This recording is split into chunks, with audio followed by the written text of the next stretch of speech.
Hello everyone, my name is Geetika Kohli Amla and you're watching me on The Dispatch. Welcome to episode 3 of Book Reviews. The book we are going to review today is The Beautiful and Damned by Francis Scott Fitzgerald, an American writer. So one of his early works, this book explores the lives of the American elite, the aristocrats, the high society people during the jazz era, which is the time of 1920s, the post-World War I era and the pre-World War II era.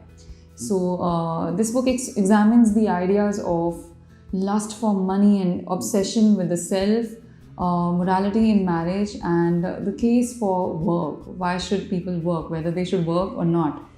So if you talk about the plot, the story revolves around a 20-something Harvard graduate who detests the idea of working. So this person is a really quixotic fellow. He relies on the fortune of his grandfather. He's basically an orphan, and he believes that he's under this presumption that he's going to inherit his fortune and he's going to lead a regal lifestyle. This person is a hedonist. He is a pleasure seeker. He believes that the sole purpose of his life is to pursue beauty.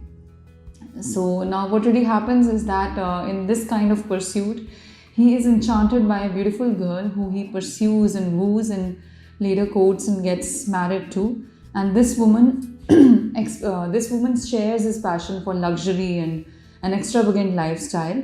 But to their dismay, their presumption comes to naught when they do not win the inheritance of their grandfathers, and their life just simply comes to a standstill. And this paves the way for a financial as well as a spiritual ruin. So talking about the key characters in the story, the protagonist, as I mentioned, the Harvard graduate, his name is Mr. Anthony Patch. So this guy is basically an idle fellow. He claims to be a writer, but he does less to this effect, and he's more of a socialite. He's a pseudo-philosophical individual who does not do anything as such, rather than pursue things which are beautiful and things that generate pleasure for him. So since he does not work, he falls into a very negative thought process at times, and he tries to escape that by indulging into alcohol and substance abuse. And he keeps throwing these parties for his friends, parties that do not mean anything, and these individuals do not play a really vital role in his life. So in this utter meaningless, this man dwells, and catastrophe ensues after this. Another key character in this story is the wife of Anthony Patch, who is Gloria Gilbert.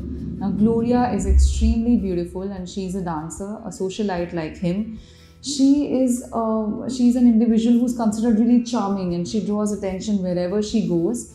Because of this, she has a sense of entitlement about her, and she thinks that the world should just submit to her simply because she is beautiful. And her sole ambition in life is to get a husband who is wealthy. She is really callous and is indifferent to the feelings of people around her. And although in the beginning of the story we see a very charming side of this lady, but as the story progresses, we find out that even she entertains a lot of fears.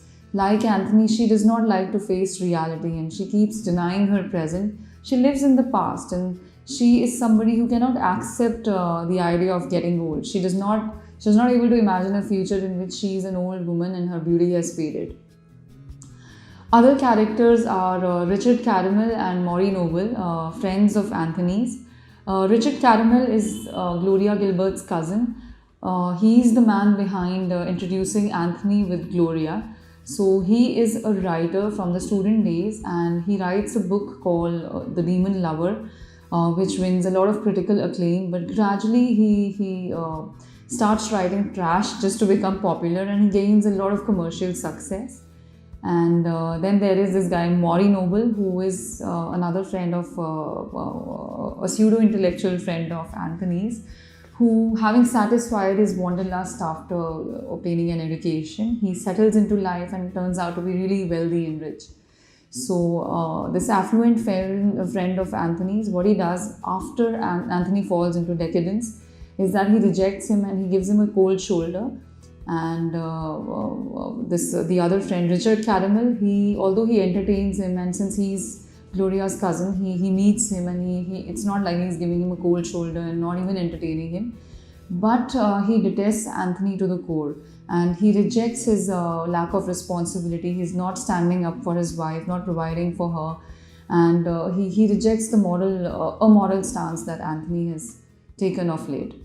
Then there is Anthony's grandfather, the multimillionaire, the big shot, whose property he's looking to inherit. So since this guy is a moralist, he's totally opposed to Anthony's value system.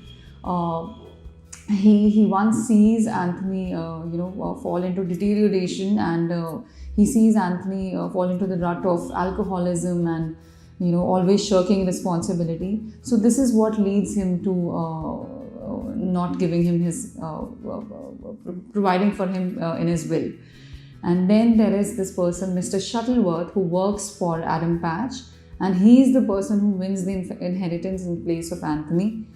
Then there is another interesting character, Mr. Blockman, who's been pursuing Gloria, but even before he can court her, Anthony comes into the scene and Gloria jilts him. Now, talking about the setting of the story, the setting is really amazing. This book is set in the jazz era, the carefree jazz era of the 1920s, the roaring 20s of the US. This was the time when America became the richest country in the world and left even Europe behind. This was the time when when people turned into consumerists, and large-scale manufacturing was happening, from automobiles to radios. Television was rising, and movie culture was blossoming. Cafe culture was blooming. This was the time when women won the right to vote. So there was increasing talk about women empowerment, and women had become liberal. And this was reflected in the fashion they adopted, and the way they spoke to each other, and the way they intermingled. Women took to cigarettes and alcohol, even women. So this was that kind of a time. And by contrast, this was also a time where there was a sort of polarization happening. There was the older generation, and then there was the younger generation. The younger generation had turned out to be entitled people, hedonists in pursuit of pleasure. And while the older people, they held on to their scruples of, they held on to these ideas of building an empire with their blood and sweat. So their views were always conflicting, and what really happened was that this was the time when prohibition was introduced, which means there was a ban on alcohol for over a decade in the US. So this led to a lot of corruption and a lot of organized crime happening. So this was the kind of setup, the kind of the setting, the kind of the society whose products Gloria and Anthony were. So now moving on to the themes that the book caters to, I believe the primary theme that the book explores is the idea of obsession with money and wealth, and a luxurious lifestyle and hedonism. So through the picture of Anthony, who is once really aristocratic but a pseudo-intellectual, and how he falls into the rut of alcoholism and escapism, and how he detests, or he's perpetually shown arguing against the idea of work. He's always talking about the futility of work and how work is not dignified. So through this picture, eventually how Anthony falls into alcoholism and such stuff. So through this picture, the book is trying to communicate the fact that that if you pursue pleasure, in a very shallow way, this is what is bound to happen to you. You are not going to succeed in life. Instead, you are going to find a lot of discontent and depression, and you are going to lose your social image and reputation even. Another theme that the book caters to is the idea of work. So now work as worship is something the characters do not believe in this story. Like I mentioned before, they do not see work as something that dignifies them. They are constantly escaping work, shirking it, and when negative thoughts occur in their mind, they're looking for things like throwing parties and substance abuse to avoid those kind of negative thoughts. And the third theme that the book explores is the idea of morality in marriage. I mentioned it before that the only purpose of young Gloria's life is to obtain a wealthy husband, and she believed that she deserves it because she is beautiful and she's pretty. And the only objective of Anthony's life is to retain and sustain a really luxurious lifestyle for himself as well as his wife. So now, when things happen to the contrary, their marriage collapses, they turn really embittered and selfish, and love just devolves into a marriage where petty things obtain the center stage. They're constantly arguing. They, to the extent that Anthony even cheats on Gloria, and he completely forgets the warm relationship they had once entertained, their days of courtship and the early years of marriage.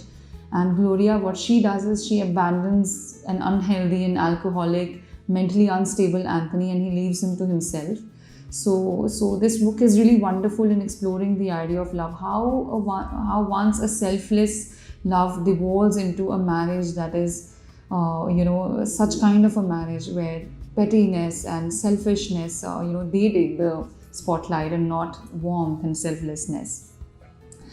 Coming to the last section of the book review as to why this book is relevant and why you must read this book, I personally feel that we are the generation of millennials, and though in India we are far from the prosperity of the roaring 20s of the US, but still we've seen an economic boom and development happening, and there's a lot of job creation, urbanization and industrialization, and we are now exposed to a multitude of opportunities, which is good and which is wonderful.